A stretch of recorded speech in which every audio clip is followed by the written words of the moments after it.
Keith Andrew. Along here is the talented and beautiful Tiffany Rothman, and I just want to say thank you for being a guest on my talk show. Thank you, Key. I'm Tiffany Rothman. How are you today?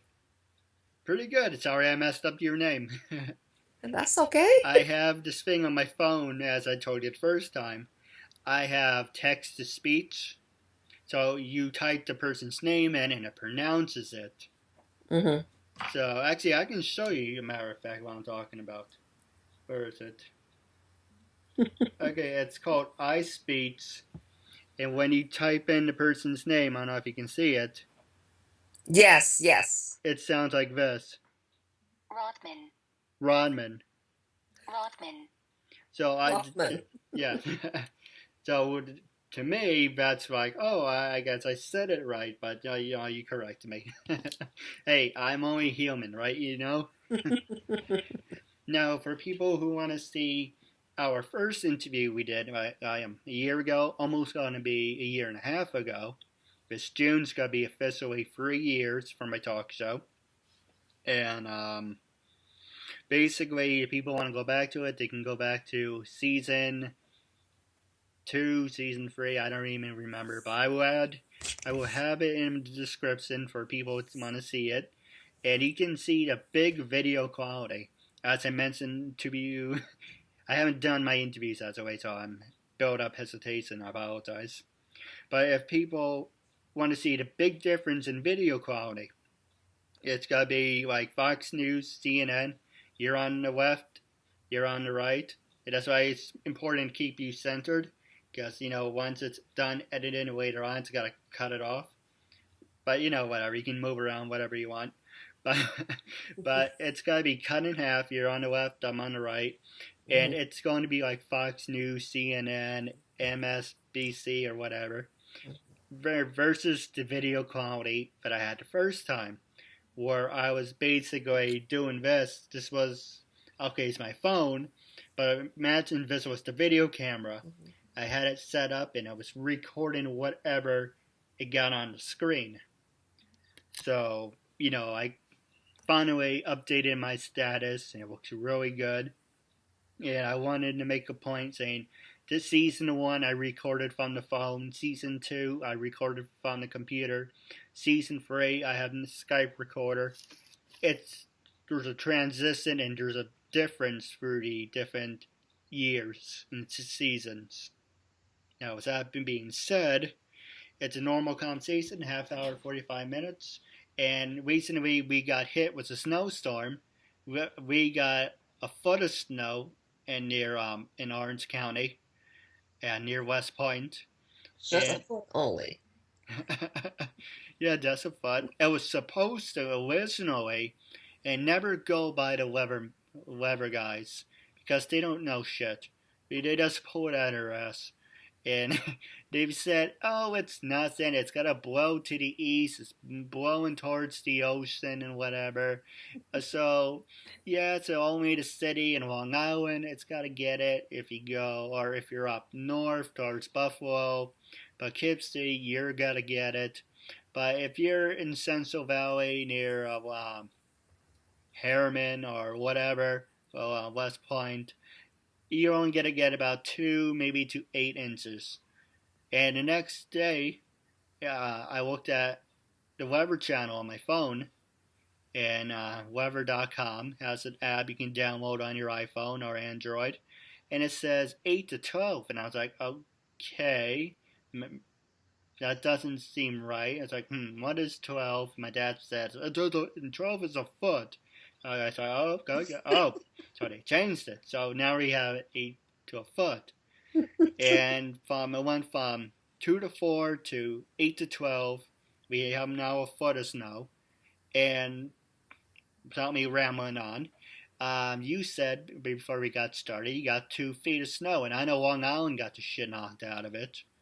I think they got 3 feet. 26 inches, but I think in the Bronx, they have more.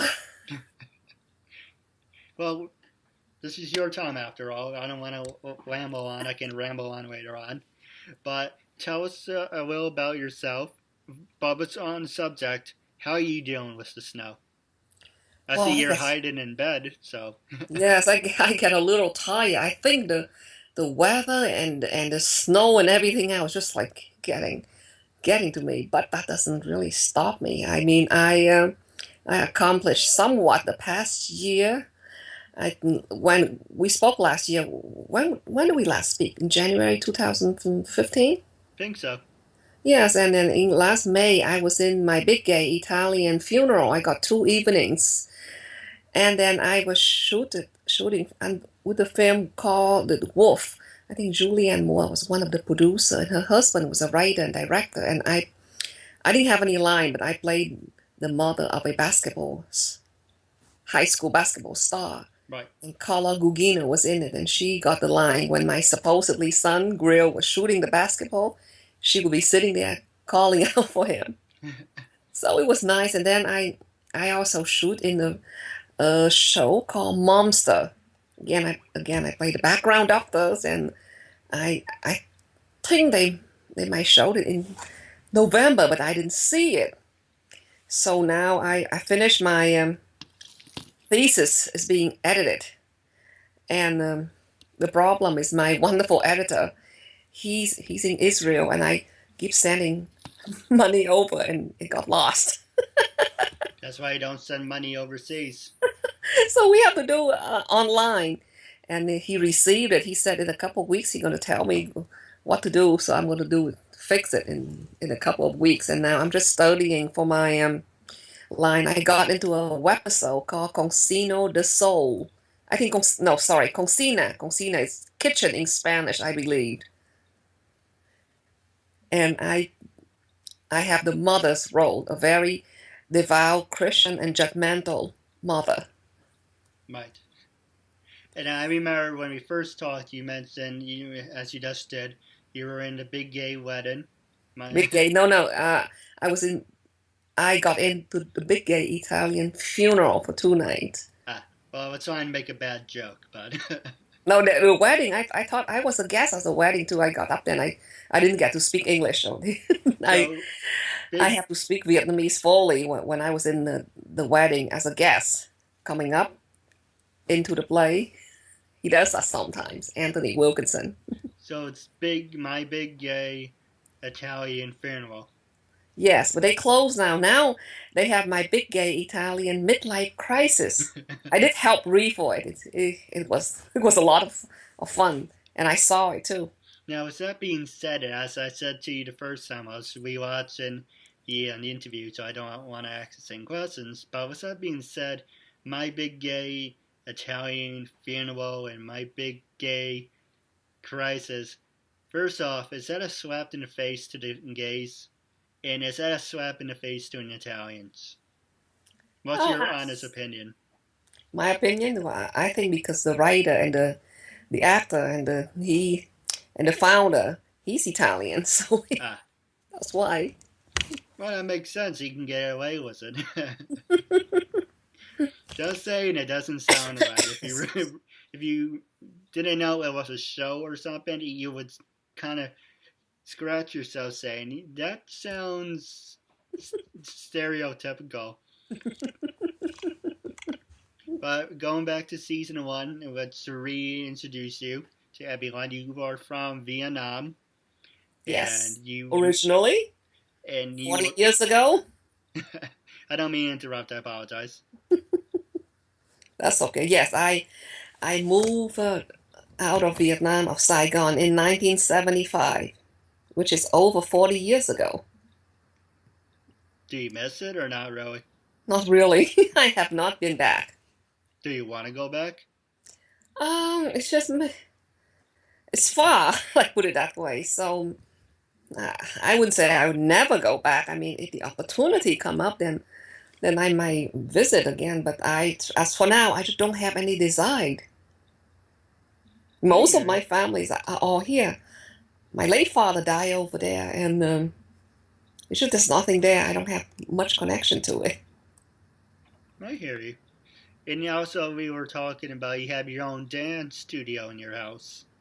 Oh Do you yes, do that still? I have it, but I've been really busy. I use it for something else. Like tomorrow, I let someone use it for casting. Yeah, that's nice. Yes. So people, it's being used, but not, for dancing. Maybe when I want to practice my own personal performance, my own personal choreography for the next performance, I use it for myself. But no, I haven't had any class yet.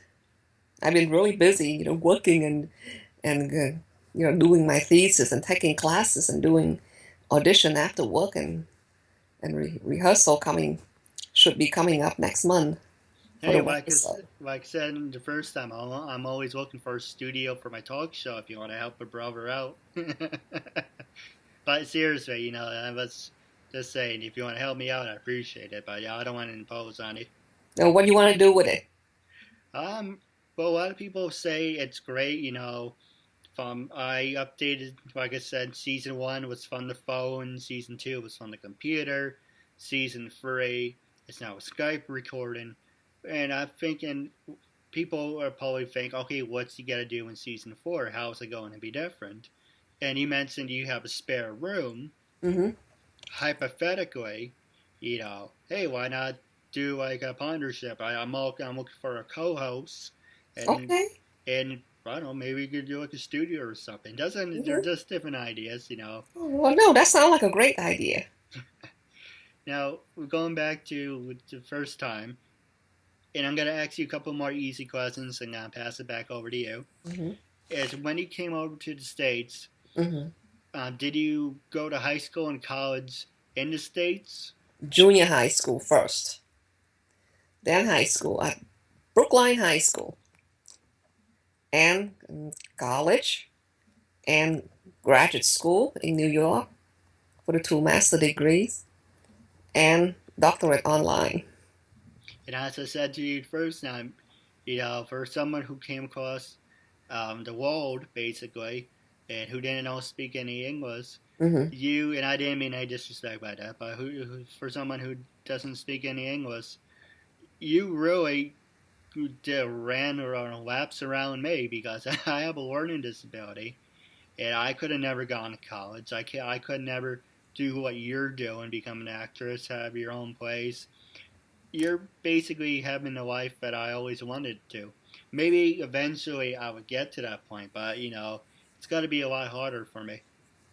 Well, no, it's very hard for me because I have a learning disabilities too. Actually, I have more than one. But for one thing, I'm old. I'm much older than you. I have a lot of times, and people are different. If you want to do something, you really want to do it, you would find a way.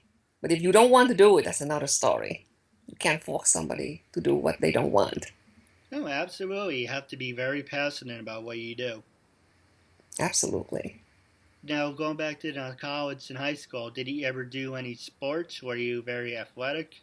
No, no, no. I wasn't able to because I have to sports after you have to spend time after school. But I was taking care of my little brother, so I think I take dance class and I like to do it at the art studio. I go to the art studio and I do some drawing, or I would go to a dance studio in my high school and try my own choreography, but then I would just go home and try to take care of my baby brother. He's not a baby anymore. Right. What about, did he ever get the chance to do one of those human pyramids or not a human pyramid girl? What do you mean? Oh, it's like one of those cheerleading things where people form a pyramid. No, no, no. No, I didn't do that. I just performed in high school for like my last 2 years, and I have some of my picture hang up in the gym. The one that I drew, some portrait, but that's it. Nothing exciting. So you're an artist.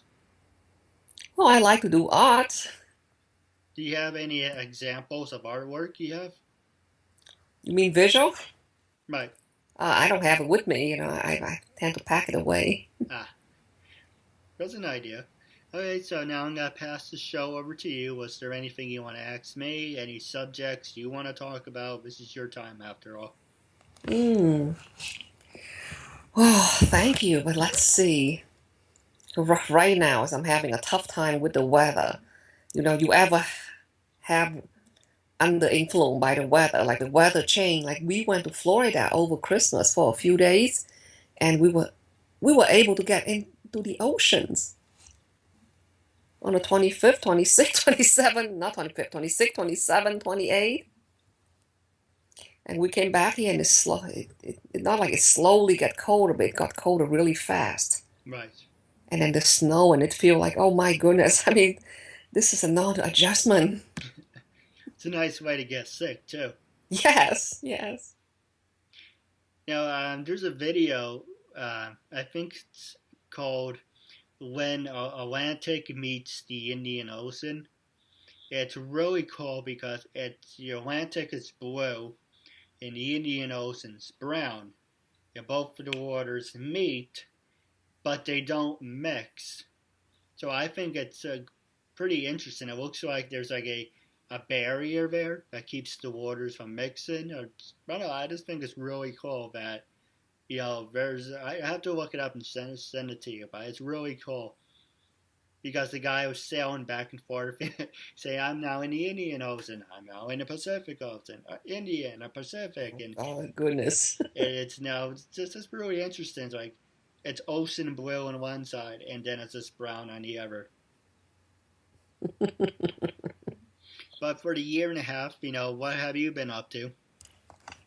As I said, I tried to work on my thesis, try to finish it, and I did some wonderful acting job after my daytime job. And that's about it. It was difficult doing my thesis and working and then have a family at the same time. I hear you. How's your thesis going? It's being edited, and I should be working on it again soon. Sounds like a lot of fun. Do you have anything in the works that you're working on? I'm sorry? Do you have any projects that you're working on? Yes, like I say, I got into Cocina de Soul, and it's a webisode playing a judgmental, devout Christian's mother of a young woman with 2 children out of wedlock. Is that available on Netflix, or is it going to be in movie theaters? Or Webisode, probably in YouTube. All right, that's pretty cool. Congratulations. And then I'm looking forward to have another audition coming up this Saturday for a stage reading called The Oakland Sisters. I'm auditioned for the older sister called Ethel Archer. That's her name.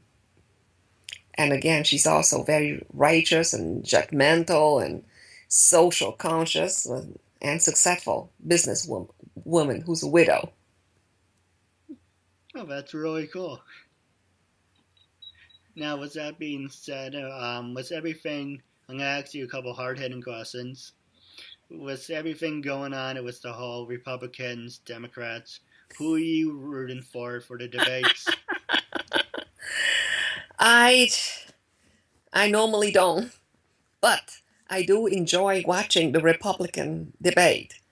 I found it very, very comical and amusing. It made me laugh. It does. It does. Which ones do you like the most? Probably the very, very first one. And I also like the one that Sarah Palin was there. And then on last Saturday Night Live, they have Tina Fey went on to Saturday Night Live, pretend to be Sarah Palin again. And that was great. That was priceless. I like the episode on Jimmy Fallon where he dresses up as Trump, and in the mirror he said there's actually Trump sitting there, so he's interviewing himself.